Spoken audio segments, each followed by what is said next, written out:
Это сад во дворе гимназии, где высажены деревья в память о каждом из погибших. Сегодня здесь собрались их родители и близкие. Они вспоминали минуты молчания всех жертв трагедии.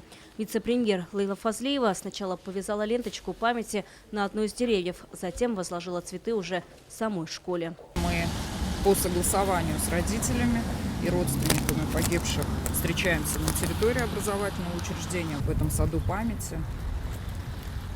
Вспомнить детей, почтить их память и тех, кто погиб, учителей.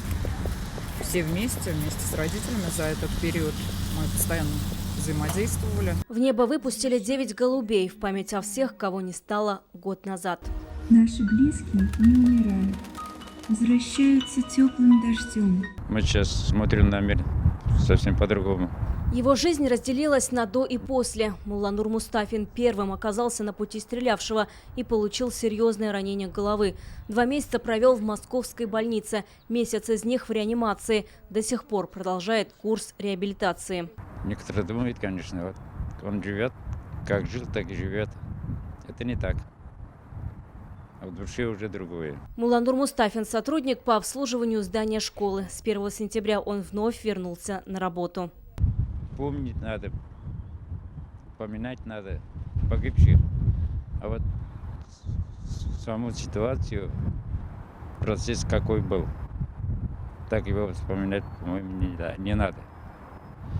Нельзя даже. Сегодня у гимназии, как и год назад, появился стихийный мемориал. В центре табличка с именами всех погибших. Почтить память пришли родители, одноклассники, друзья, учителя гимназии. Цветы несли просто неравнодушные люди. Мы совсем другого района, у нас тоже такого же возраста дети. Нам очень тяжело было в тот день, и как бы спустя год ничего не изменилось. Также внутри грустно, тяжело, поэтому не могли не пройти. Беда как бы не одних людей, только родителей, скажем так, всех. Именно сегодня я в годовщину очень хотел сюда заехать. Пришла немножко поддержать. Что мы помним? Ребятишек, которые погибли.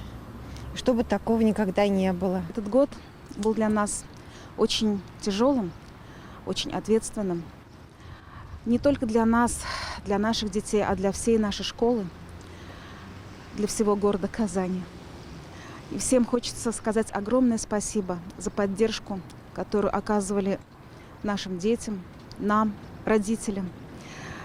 Мы живем только с одной мыслью, чтобы такого больше не повторилось.